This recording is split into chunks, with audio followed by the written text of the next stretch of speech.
बहुत खुशी की बात है कि नजीब भाई को टिकट मिल गई। मैं बार बार बोल रहा हूँ कि पहले ही अफवाह फैला गया कि ये आदमी सिर्फ माहौल बनाने आया है, माहौल बनाएगा और चला जाएगा।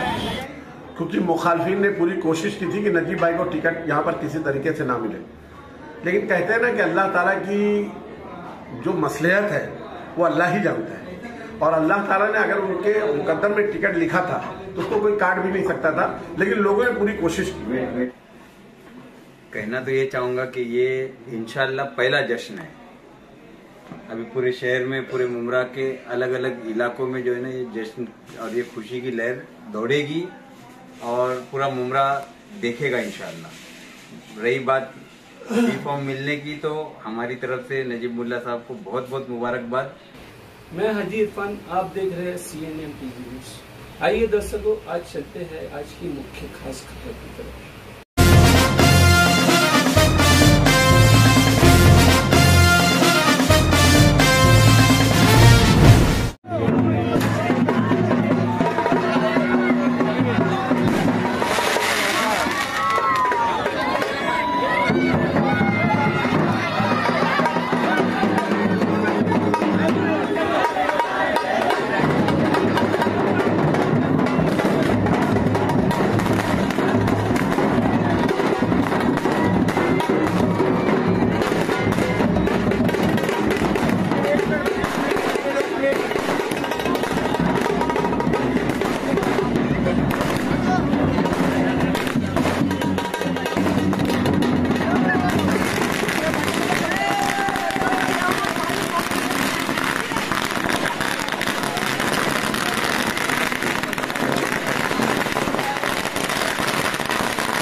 टिकट मिल गई। मैं बार बार बोल रहा हूँ कि पहले ही अफवाह फैला गया कि ये आदमी सिर्फ माहौल बनाने आया है, माहौल बनाएगा और चला जाएगा।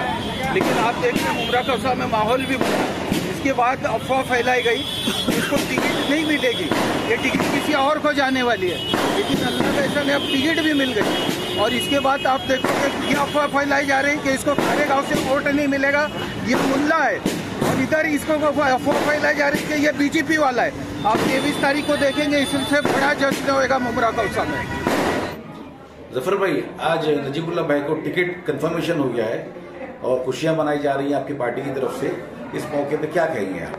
अल्हम्दुलिल्लाह, सबसे पहले तो मैं अल्लाह ताला का बेहद शुक्र अदा करना चाहता हूं कि मेरे पास अल्फाज नहीं कि मैं कितना शुक्रिया अदा करूं और किस तरीके से शुक्रिया अदा करूं, क्योंकि मुखालफिन ने पूरी कोशिश की थी कि नजीब भाई को टिकट यहाँ पर किसी तरीके से ना मिले।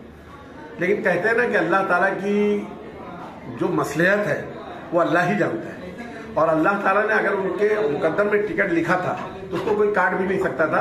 लेकिन लोगों ने पूरी कोशिश की, बहुत कोशिश की कि उनका टिकट कट गया, तरह तरह की अफवाहें फैलाई गई, उनका तो टिकट कट गया, यहाँ तो कोई और कैंडिडेट आ रहा है। लेकिन आज पूरी पार्टी बहुत खुश है, पूरे मुमरा कोसा में एक जोश के साथ, जोशो खरोश के साथ खुशियां मनाई जा रही है। ये बहुत अच्छी बात है, हमारे लिए बड़ी खुशी का मकाम है, शहर के लिए भी बड़ी खुशी का मकाम है। अभी जिम्मेदारी आप लोगों की बढ़ गई है जी, अभी आप जीत की ओर, आपका लक्ष्य किस तरह से रहेगा? अल्हम्दुलिल्लाह, देखिए हम शहर में सबसे पहले हम शहर के लोगों से अपील करना चाहते हैं कि इलेक्शन की वजह से अपने रिश्ते को खराब ना करें। सबसे अहम बात यह है, आपस में भाईचारगी को बरकरार रखें। हमारा देखिए, आपकी पार्टी का जो एजेंडा है आप अपने पार्टी के एजेंडे पे चलिए, हमारा जो एजेंडा है वो है हम हमारे एजेंडे पे चलेंगे। हमने सिर्फ और सिर्फ शहर के विकास के लिए, महाराष्ट्र का विकास के लिए हम अलायंस में हैं, बाकी हमारा उनसे कोई लेना देना नहीं है। हम उनकी प्रतिक्रिया अलग है, हमारी प्रतिक्रिया अलग है। हमारे लीडर अजीत दादा पवार ने साफ लफ्जों में कहा है कि हम किसी भी माइनॉरिटीज और दलित पर कोई जुल्म ज्यादती नहीं होने देंगे। जिसकी एक मिसाल मैं आपको बता दूं कि चाहे वो जब विशालगढ़ में कांग्रेस के आमदार ने वहां पर लेटर दिया उस दरगाह को डेमोलिशन करने के लिए, जब वहां पर दंगा भड़का तो सबसे पहले पहुंचने वाले वहां पर अजीत दादा पवार थे। वहां के मुसलमान भाई, हिंदू भाइयों से मुलाकात की, जो दबे कुचले लोग थे जिनका नुकसान हुआ था। तो अब शहर की बात है, मुमरा शहर की बात, तो मुमरा में हमारे सबसे बड़ा जो बर्निंग इशू है, जो एक एक घर से जुड़ा हुआ, जो घरों के सबके दिलों पे बार बार दस्तक देता है, जो लोगों के पेट को काटना पड़ता है जिसकी वजह से, उसका नाम है टोरेंट जैसी मुसीबत को हम पूरी ये कोशिश करेंगे, अल्लाह ताला से दुआ करते हैं और पार्टी के तमाम जिम्मेदारों से हम रिक्वेस्ट करेंगे, नजीब भाई की कोशिश कहेंगे और अजीत दादा पवार से हम कहेंगे कि या तो इसमें बहुत ही बेहतरी ला दीजिए या तो मुमरा शहर को टोरेंट से पाक कर दीजिए। ये हमारा पहला मिशन है। दूसरा मिशन ये है कि जो MM वैली की कब्रिस्तान है, जिसमें 16 से 17 करोड़ रुपया आया, कब्रिस्तान में पानी निकलता है, लोग वहां मरहूमीन का जिनका इंतकाल हो जाता है उनके परिवार के लोग वहां पर तदफीन करने से कतराते हैं। हम उस कब्रिस्तान के लिए, मैं आपको बता दूं कि नजीब मुल्ला साहब नगर सेवक पद पे भी नहीं है, लेकिन उन्होंने कब्रिस्तान के लिए, जो MM वैली की कब्रिस्तान है उसके लिए 5 करोड़, अमृत नगर की कब्रिस्तान के लिए 2 करोड़, इस तरीके का बजट अभी 180 करोड़ रुपया उन्होंने मुमरा के लिए उन्होंने लाया है, मुमरा कौसा के विकास के लिए। और दूसरी बात यह है कि हमारे पास कोई हॉकर्स प्लाजा नहीं है, हमारा स्लाटर हाउस नहीं है, हमारे पास कोई प्ले ग्राउंड नहीं। मैं बार बार कहता हूं कि अवार्ड साहब 15 साल से आमदार है। मैं ये पूछना चाहता हूं कि अवार्ड साहब 15 साल पहले जिस बच्चे के मुंडन में गए होंगे, अगर वो गैर मुस्लिम समाज का बच्चा होगा, और मुस्लिम समाज के जिस बच्चे के खत्ते में गए होंगे, तो आज वो बच्चा 15 साल का हो गया। पर वो बच्चा अवार्ड साहब से सवाल करता है कि साहब मेरे मुंडन में भी आए थे और मेरे खत्ते में भी आए थे, तो आप मेरा ग्राउंड तो दे दो, मैं खेलूंगा कहाँ, मेरे पास तो खेलने का ग्राउंड नहीं है, वो ग्राउंड तो दो मुझे। इस तरीके की बातें हैं हमारे शहर में ड्रग्स इतनी तेजी से मिलता है कि उसका कोई हद नहीं है।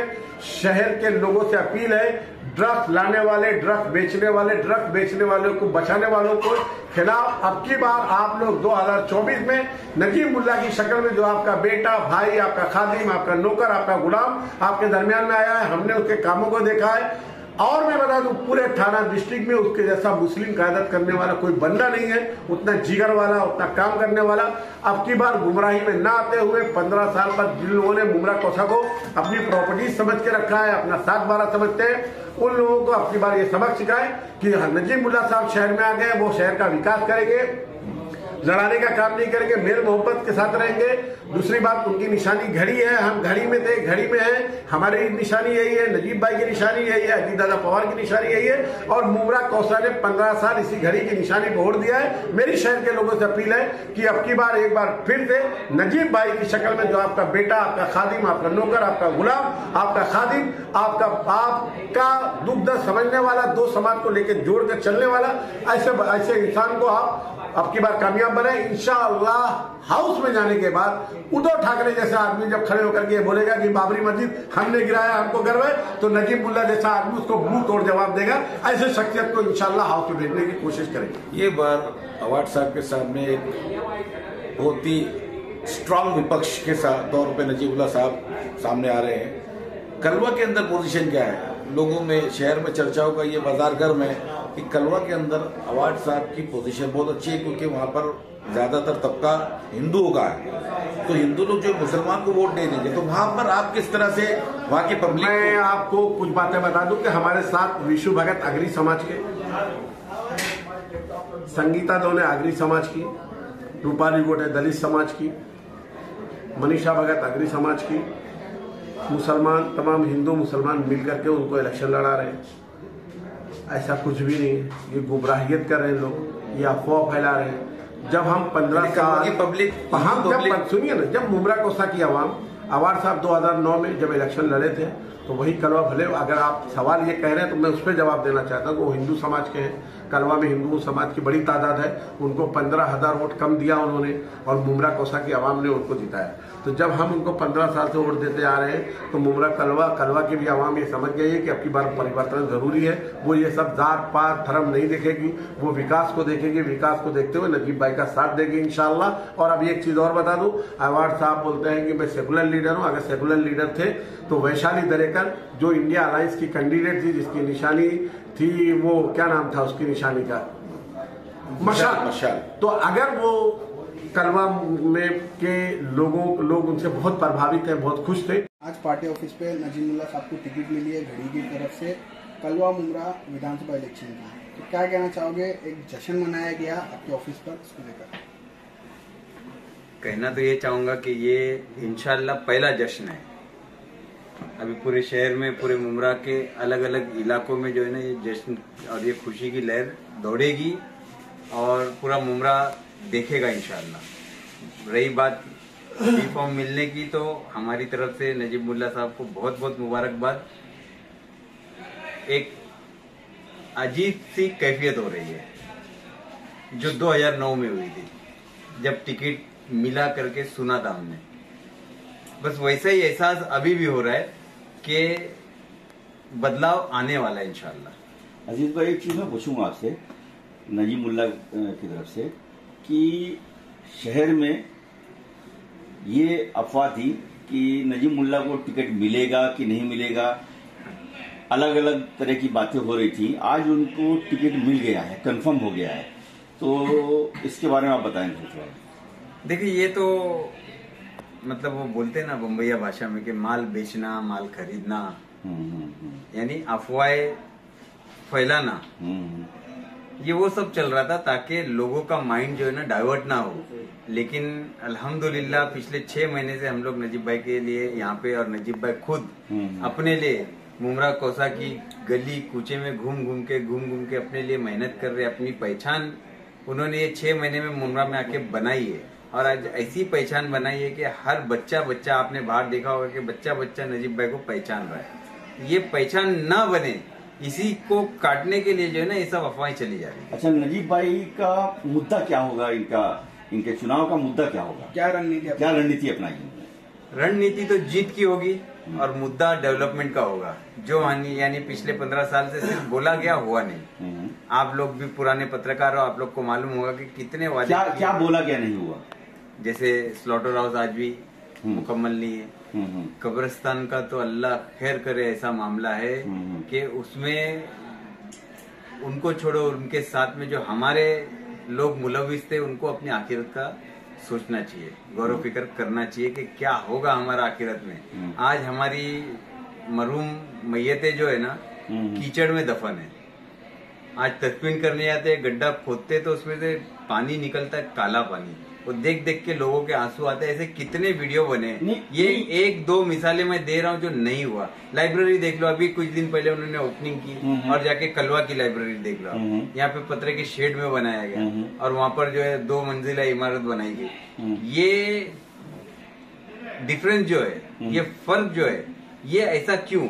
मुमरा कलवा विधानसभा एक है, और 2009 हो, 14 हो या 19 हो, तीनों बार जो है हमारे एमएलए को यहीं से ज्यादा से ज्यादा वोट की लीड मिली है।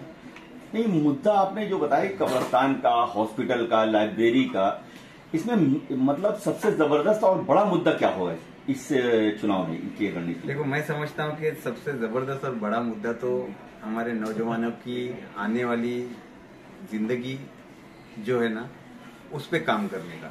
जैसे नशा ये 15 साल में इतना आम हुआ है कि यहाँ पर से मतलब आप किसी भी गली में चले जाओ, एक बेचने वाला, नशा बेचने वाला आपको मिलेगा।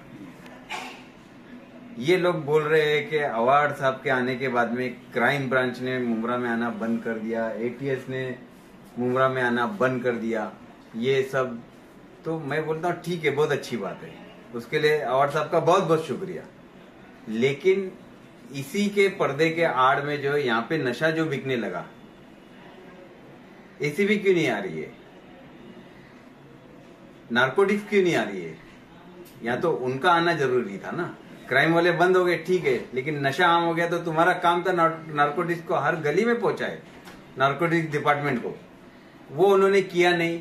इसका मतलब ये है कि ये प्लान तरीके से हुआ, षड्यंत्र रचा गया कि आराम से बैठ के अगर जीतना है तो नौजवानों को लगा दो लत पे, माँ बाप उसमें परेशान रहेंगे, इलेक्शन का माहौल आएगा, थोड़ा थोड़ा इधर उधर माहौल बनाने पैसा देना, थोड़ा थोड़ा पैसा घरों में पहुंचा देना, नशा करने वाले। लास्ट क्वेश्चन पूछूंगा मैं, ये टोरेंट का क्या मसला है? वही बताने जा रहा था, वही बताइए। मैं पूरा आपको मुद्दा बताने जा रहा था कि नशे का मामला ऐसा हो जाएगा कि लोग इसी में परेशान रहेंगे। बच्चा नशा करेगा, माँ बाप उसमें परेशान रहेंगे, इलेक्शन आएगा, थोड़ा बहुत पैसा ऐसा देंगे, नशा करने वालों को नारेबाजी के नाम पे पैसा देंगे और जीत जाएंगे। तो ये स्टंटबाजी अब चलेगी नहीं इंशाल्लाह। नौजवान नेतृत्व आया है, और सबसे बड़ा मसला जो है यहाँ का टोरेंट है।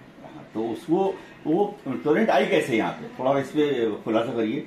देखो, टोरेंट का तो बहुत आम है कि हमारे आमदार जो है जितेंद्र आवाड साहब ने मांग के लिया है, हमको यहाँ पे प्राइवेटाइजेशन चाहिए और टोरेंट ही चाहिए। इसका गवाह जो है सभा की वीडियो है, जिसमें फडणवीस साहब ने खुद अपने मुंह से कबूला है कि मुमरा में टोरेंट आवाड साहब ने मांग के लिया, हमने इसलिए दिया। किसने बोला ये? देवेंद्र फडणवीस। अच्छा, किस तरह से हटाएंगे आप इसको? हाँ, देखो, ये हटाएंगे नहीं हटाएंगे, अब ये मैं एक कार्यकर्ता हूँ, एक शहर का कॉर्पोरेटर रह चुका हूँ पुराना, तो हमारे नॉलेज के हिसाब से हमको जितना कायदा मालूम है हम उतनी बात करेंगे। हमारा कैंडिडेट इंशाल्लाह जब चुनकर आएगा वो हाउस में लड़ेगा, इसके लिए तो कोशिश होगी, और अल्लाह ने चाहा तो कामयाब होगा, टोरेंट यहाँ से चला जाएगा। मतलब कोशिश, मतलब जीतने के बाद? जीतने की, अभी जीतने के पहले तो अभी तो आचार संहिता लगी। अभी कोई अगर ये बोलेगा कि मैं तुम्हारा नाला गटर ही साफ करा देता हूँ तो उस पर भी आचार संहिता लागू है। जीतने की कितनी हद तक आपको उम्मीद है? पूरी उम्मीद है, उम्मीद नहीं यकीन है इंशाल्लाह। बस अल्लाह की मर्जी है, उसमें लब्बैक होना है, और ये इंशाल्लाह नजीब मुल्ला साहब जीत जाए। जनता से क्या अपील करेंगे आप? जनता से अपील यही करेंगे कि आपके बीच में एक नौजवान, यंग, टैलेंटेड कैंडिडेट आया है जो सूझबूझ रखता है, जो साबित है